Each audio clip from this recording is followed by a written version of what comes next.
So students, welcome back in this fifth video of this chapter, history, chapter 1, the Indian subcontinent and history. So before this we have studied that what are the geographical conditions of India, then what is the relation between geographical conditions and history of a particular place, how that influences the diet, clothing and housing, occupation of human life there, then which are the four pillars of the history, and then how the place and the history are inseparable. So now then we saw how then lifestyle and livelihood is dependent on our surroundings or environment. So now in this video we will study geographical features of India.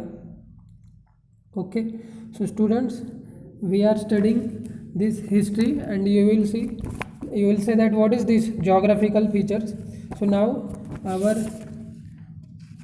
whole chapter is focusing on the relation between the history and geography. So now we will study geographical features, but our main motive will be that how these geographical features are affecting the history of India or how they have affected the history of India. ठीक आहे. तर विद्यार्थ्यांनो, ह्या व्हिडिओमध्ये आपण शिकणार आहोत की भारताचे जे भौगोलिक वैशिष्ट्य आहेत त्याबद्दल शिकणार आहोत आणि मग ह्या भौगोलिक वैशिष्ट्यांचा आपला जो भारताचा इतिहास आहे त्यावर काय प्रभाव होता, काय परिणाम झाला आणि आजही काय स्थिती आहे. ठीक आहे. So okay, our country India extends far and wide. At its north lie the Himalayas, to the east the Bay of Bengal, to the west the Arabian Sea, and to the south the Indian Ocean, except for the islands of Andaman, Nicobar and Lakshadweep. The rest of the country is contiguous. So we studied already these students की कशा प्रकारे भारत एक अगदी विस्तृत भूप्रदेश लाभलेला देश आहे आणि भारताच्या उत्तरेला हिमालय पर्वत, भारताच्या पश्चिमेला आहे अरबी समुद्र, भारताच्या पूर्वेला आहे बे ऑफ बेंगॉल म्हणजे बंगालचा उपसागर आणि दक्षिणेला आहे इंडियन ओशन म्हणजे हिंदी महासागर. ठीक आहे. आणि त्याचबरोबर अंदमान निकोबारचे बेटं आहेत बंगालच्या उपसागरात, नंतर लक्षद्वीपची बेटं आहेत हिंदी महासागरात. तर हे कसं भारताच्या मुख्य भूमीपासून वेगळं आहेत, बाकी पूर्ण भारतभूमी एकच आहे. So we have to take into account this region henceforth refer to as ancient India. यालाच आपण एन्शियंट इंडियासुद्धा म्हणतो. आणि नंतर मग 1947मध्ये आज आपण जे बघतो पाकिस्तान आणि बांगलादेश, त्या आधी 1947पर्यंत ते भारताचीच एक अखंड भूमी होती. So now the following regions are seen to be important when we look at the course of Indian history. ठीक आहे. तर भारताचा इतिहास अभ्यासताना खाली जे नावं येणार आहेत, जे भारताचे भौगोलिक वैशिष्ट्य आहेत वेगवेगळे, त्यांचा एक अतिशय महत्त्वाचा रोल आहे. ठीक आहे. तर ते काय काय आपण याच्यात शिकणार आहोत ह्या व्हिडिओमध्ये. द हिमालयाज फर्स्ट, पहिला आहे the Himalayas. Second is the plains of Sindhu, Ganga, Brahmaputra rivers. Third the Thar desert. Fourth the Deccan plateau. Fifth the coastal regions. Sixth the islands in the seas. ठीक आहे. तर हे आहे की हिमालय पर्वत, नंतर सिंधू, गंगा, ब्रह्मपुत्रा नदीचे प्लेन्स म्हणजे मैदानी प्रदेश, सुपीक प्रदेश. थार डेझर्ट म्हणजे काय की थारचं वाळवंट राजस्थानमध्ये. द डेक्कन प्लॅटू म्हणजे दख्खनचे पठार. ठीक आहे ना. दख्खनचे पठार भारताच्या मध्य भागापासून दक्षिणेला पसरलं आहे. देन द कोस्टल रिजन्स म्हणजे किनारी प्रदेश, भारताचे किनारी प्रदेशसुद्धा आपण अभ्यासणार आहोत. आणि the islands in the seas. The islands म्हणजे काय, बेटं. तर जे समुद्रात बेटं आहेत कोणकोणते, अंदमान निकोबार आणि लक्षद्वीपची बेटे, तेही आपण अभ्यासणार आहोत. सो नाव फर्स्ट हे बघा, हे हिमालय पर्वत. ठीक आहे. हिमालय पर्वताचं शिखर आहे. नंतर असे बरेच शिखरं तेथे आहेत. ठीक आहे. तर माउंट एव्हरेस्टसुद्धा आहे, बट ते नेपाळमध्ये येतं. सो आपण भारताचा अभ्यास करणार आहोत. Himalayas. The Hindu Kush and the Himalaya ranges have created an impenetrable wall on the northern side of the Indian subcontinent. ठीक आहे. तर भारताच्या उत्तर दिशेला हिंदूकुश पर्वतरांगा आणि हिमालयाची पर्वतरांग ह्यामुळे एक इम्पेनिट्रेबल म्हणजे काय की ज्याला कोणीच पार करू शकत नाही अशा प्रकारची भिंत उभी आहे. ठीक आहे.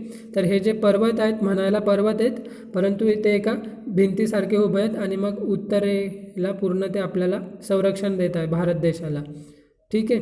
तर कोणकोणते ते पर्वत आहेत? The Hindu Kush and the Himalaya ranges have created an impenetrable wall on the northern side of the Indian continent. So now homework question 1. Which two mountain ranges have created an impenetrable wall on the northern side of the Indian subcontinent? Which two mountain ranges have created an impenetrable wall on the northern side of the Indian subcontinent? Okay. So now next, this wall has separated the Indian subcontinent from the desert of Central Asia. तर ही जी भिंत आहे, ठीक आहे, भिंत नाही आहे खरोखरची, हे पर्वतरांग आहेत. ठीक आहे. हिंदूकुश पर्वतरांग आणि हिमालय पर्वतरांग. ठीक आहे. तर यांनी आपली जी भारतभूमी आहे त्याला वेगळं केलं आहे. सेपरेटेड म्हणजे काय? वेगळं करणे. तर भारताची जी भूमी आहे इंडियन सबकॉन्टिनेंट, भारतीय उपखंडाला त्यांनी जे सेंट्रल एशिया म्हणजे मध्य आशियात जे डेझर्ट आहे, जे वाळवंट आहे, त्याच्यापासून भारतभूमीला वेगळं केलं. ठीक आहे. तर जिथून चीन सुरू होतं ना तिकडे वाळवंट आहे थोडं, तर मग त्या चीनच्या भूमीला जो सेंट्रल एशियामध्ये काउंट होतो, तर ते जे वाळवंट आहे आणि भारताची भूमी ह्या दोघांना वेगळं कोणी केलं आहे? तर ह्या दोघा पर्वतरांगांनी. So however there is a land route through the Khyber and Bolan passes in the Hindu Kush mountain. तर लँड रूट म्हणजे काय की जमिनीतून येण्या जाण्याचा मार्ग आहे. म्हणजे हा जो मार्ग आहे पासेस याला म्हणतात. तर मग ह्या पासचा उपयोग करून आपण एका देशातून दुसऱ्या देशात जाऊ शकतो. ठीक आहे. तर भारतातून पाकिस्तान किंवा अफगाणिस्तान, ठीक आहे, नंतर पुढे इराणकडे आपण जाऊ शकतो. तर मग ते कोणत्या 2 पासेस आहेत? सो खैबर अँड बोलन हे पासेस आहेत in the Hindu Kush mountain. So now question 2 homework. Which two passes in the Hindu Kush mountain have created land route? Which two passes in the Hindu Kush mountains have created land route? Next, this route was connected to an ancient trade route. Okay. तर मग हा जो मार्ग होता जो हे बोलन pass आणि खैबर पासमधून आपल्याला मिळतो, हे जे दोघं मार्ग होते ते जे प्राचीन काळातील ट्रेड रूट म्हणजे काय? व्यापारी जे मार्ग होते, सिल्क रूट म्हणजे काय की जास्त करून चायनामधून, ठीक आहे ना, चीनमधून जे सिल्क होतं, रेशीमचा व्यापार केला जायचा युरोपमध्ये, नंतर जे आपला पश्चिम आशिया आहे त्या देशांमध्ये हे रेशीम पाठवलं जायचं. तर मग हे जे मार्ग आहेत जेथून हे रेशीम जायचं त्याला सिल्क रूट म्हणतात. ठीक आहे. तर हे जे मार्ग आहेत बोलन पास आणि खैबर पासचे हे सिल्क रूटला जोडले गेले. ठीक आहे. The trade route from China pass through Central Asia and reached Arabia. ठीक आहे. इथे म्हटलंच आहे बघा की जे व्यापारी मार्ग होते चायनामधून निघणारे, तर ते पुढे जे सेंट्रल एशिया आहे, ठीक आहे, त्याला जोडले गेले आणि नंतर मग पुढे ते अरब प्रांताला निघाले म्हणजे पोहोचवणारे होते ते तिथपर्यंत, ते अरब प्रांतापर्यंत हे मार्ग जायचे. It is known as the silk route or silk road. तर याला सिल्क रूट किंवा सिल्क रोड असं म्हणतात. Because silk was the main commodity exported to the western countries using this road. जसं मी आधीच सांगितलं की सिल्क जे आहे कापडाचा प्रकार आहे, धाग्याचा प्रकार आहे, तर त्याचा व्यापार भरपूर व्हायचा. तर ते कुठे जायचं? वेस्टर्न कंट्रीजमध्ये, पाश्चात्य देशांमध्ये ते जायचं. The route through the passes was used by many foreign invaders to enter ancient India. तर मग प्राचीन काळात काय व्हायचं जेव्हा आपला प्राचीन भारत होता, तर इन्व्हेडर म्हणजे काय? आक्रमण करणे. तर जे फॉरेनमधून दुसऱ्या देशांमधले जे राजे होते ह्या पासेसचा उपयोग करून, ह्या रस्त्यांचा उपयोग करून ते भारतावर नेहमी आक्रमण करत राहायचे. Many foreign travellers also came to India by this route. आणि त्याचबरोबर काही चांगल्या घटनाही घडल्या, म्हणजे काही फॉरेन ट्रॅव्हलर्ससुद्धा भारतात ह्या मार्गांचा उपयोग करून यायचे. मग ते भारताबद्दल त्यांनी लिहून ठेवलं आहे की भारताची संस्कृती कशी होती, राजे कसे होते, ती प्रजेची कशी काळजी घ्यायची, कशा त्यांनी लढाया जिंकल्या. ठीक आहे. तर या प्रकारे तर काही ट्रॅव्हलर्ससुद्धा आले. ठीक आहे. So now next students, so हे बघा इथे खैबर पास दाखवली आहे आणि हे काय मग हिंदूकुश पर्वतरांग आहेत. ठीक आहे. तर अगदी मोठमोठ्या पर्वतरांगा असतात. अगदी लांबून हा फोटो घेतला आहे तरी किती उंच दिसतो आहे पर्वत. आणि रस्ता कसा अगदी वळणदार आहे आणि डोंगराळ प्रदेशात आहे. ठीक आहे. तर ही आहे खैबर पास. तर ह्या अशा रस्त्यांचा उपयोग करून आपण भारतातून दुसऱ्या देशात ते प्राचीन काळी जाऊ शकत होते आणि आजही जाऊ शकतो. तर ह्याच मार्गांचा उपयोग करून मग राजे लोक दुसऱ्या देशातून आपल्या भारतावर आक्रमण करायचे आणि यांचाच उपयोग करून अनेक ट्रॅव्हलर्स म्हणजे प्रवासीसुद्धा भारतात आले. So now next will be the plains of the Sindhu, Ganga and Brahmaputra. तर प्लेन म्हणजे काय आधी ते समजणं महत्त्वाचं आहे. ठीक आहे. एक मुख्य नदीचा प्रवाह असतो आणि त्यातून वेगवेगळे तिचे उपनद्या निघत असतात. ठीक आहे. तर मुख्य नदीचा प्रवाह, ठीक आहे, त्याचा आजूबाजूचा थोडा प्रदेश, नंतर उपनद्या, ठीक आहे, त्यांचा जो उपप्रवाह आहे तो ज्या ज्या भागातून जातो आहे त्याच्या आसपासचा जो सगळा भाग आहे त्याला प्लेन्स म्हणतो. ठीक आहे. ज्या ज्या जमिनीवरून भूपृष्ठ भागावरून ही नदी वाहते किंवा तिच्या उपनद्या वाहतात. So everything is included into the plains. ठीक आहे. तर मग आपण आता हे जे मैदानी प्रदेश आहे नदीचे सुपीक मैदानी प्रदेश, सिंधू नदी, गंगा नदी आणि ब्रह्मपुत्रा नदी यांच्याबद्दल अभ्यासणार आहोत. ठीक आहे. So this region consist of the basins of the 3 big rivers Sindhu, Ganga and Brahmaputra. तर प्लेन्स म्हणजे काय मैदानी प्रदेश. तर मैदानी प्रदेश कसे तयार होतात तर बेसिन. तर बेसिन म्हणजेही तेच. ठीक आहे.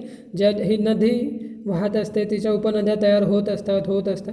तर जेवढा जो एरिया ते कव्हर करतात जिथपर्यंत त्यांचं पाणी आहे, ठीक आहे, ती जमीन आणि त्याच्या आजूबाजूचा थोडा प्रदेश जिथे त्यांचा गाळ वगैरे असतो थोडा. तर हे सगळं इन्क्लूड होतं बेसिन्समध्ये. ठीक आहे. बेसिन्स आणि मग त्याच्यापासून वर्षानंतर प्लेन्स तयार होतात आणि असे लांबच लांब सुपीक जमीन तयार होत जाते. ठीक आहे. तर मग काय होतं जिथे सुपीक जमीन असते तिथे जास्तीत जास्त लोक आपली वस्ती स्थापन करतात आणि मग आपल्याला माहितीच आहे की कसं गंगा नदीचा सुपीक प्रदेश जिथे आहे उत्तर प्रदेश बिहारमध्ये तिथे किती जास्त लोकसंख्या आहे ना. तर हेच कारण आहे की तिथे एक सुपीक जमीन आहे. So now this region extends from Sindh Punjab in the west to the present day Bangladesh in the east. It was in this region that the earliest Indian civilization of Harappa and later states and empires of ancient India emerged. ठीक आहे students. तर इथे ते काय म्हणत आहे की this region extends from Sindh Punjab. तर सिंध प्रांत कुठे पंजाबमध्ये. तर पंजाब कुठे आला पश्चिम. ठीक आहे ना. भारताचा पश्चिम भाग आहे पंजाब म्हणजे. तर ह्या पश्चिम भागापासून तर हा वेस्टचा भाग झाला. तर तिथून आजचा जो बांगलादेश आहे, ठीक आहे, भारताच्या पूर्व भागात जो बांगलादेश आहे हे ना पश्चिम बंगालजवळ जो बांगलादेश एक नवीन देश आहे तर तिथपर्यंत हा नद्यांचा सुपीक प्रदेश आहे. ठीक आहे. So it was in this region that the earliest. मग प्राचीन भारताचे जे सगळ्यात आधीचे सिव्हिलायझेशन. आता सिव्हिलायझेशन म्हणजे काय की मानवी वस्ती तयार व्हायला लागली. तर सगळ्यात आधी मानवी वस्ती कुठे तयार व्हायला लागली जसे की हडप्पा संस्कृती.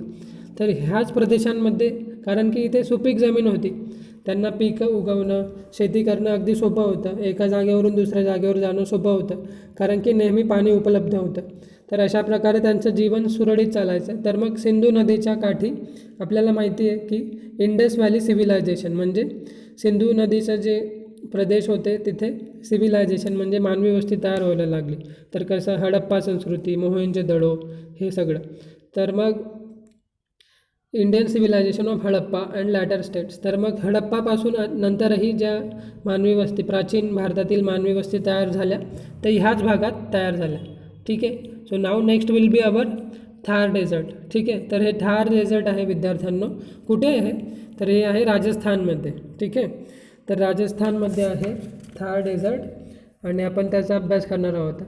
So the Thar desert. The Thar desert spreads across Rajasthan, Haryana and some parts of Gujarat. A part of the desert lies in today's Pakistan. The desert has the Satluj river to its north, the Aravalli mountain range to its east, the Rann of Kutch to its south and the Indus Sindhu river to its west.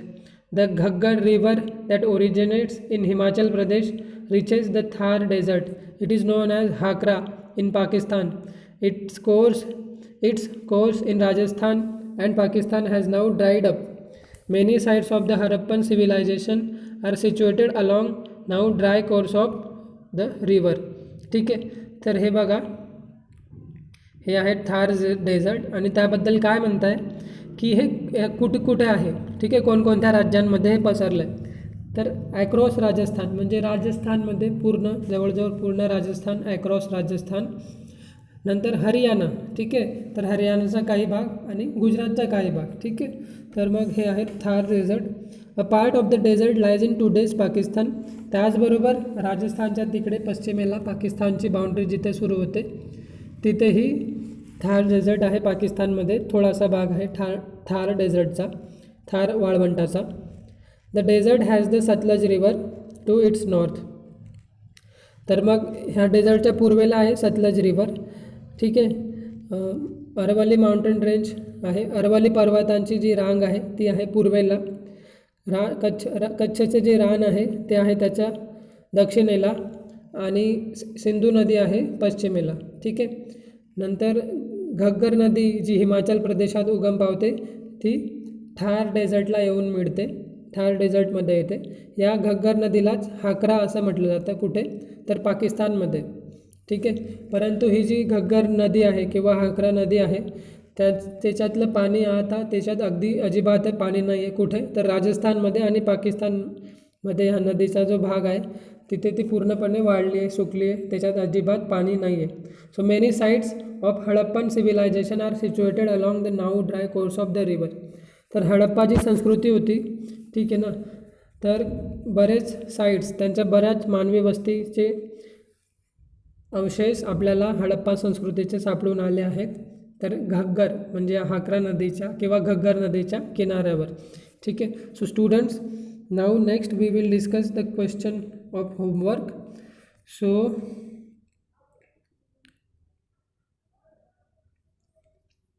Now next question of homework is the plains of Sindhu, Ganga and Brahmaputra extend from which place to which place? The plains of Sindhu, Ganga and Brahmaputra extend from which place to which place? Okay, now next question, Thar Desert. The Thar Desert is spread across which states? The Thar Desert is spread across which states? Now next, what is situated, next question, homework, next question, what is situated to the north, to the east, to the south and to the west of Thar Desert? What is situated to the north, to the east, to the south and to the west of the Thar Desert? Now next question of homework is which river originates in Himachal Pradesh and reaches Thar Desert? Which river originates in Himachal Pradesh and reaches to Thar Desert? Now next, what is the name of Ghaggar river in Pakistan? What is the name of Ghaggar river in Pakistan?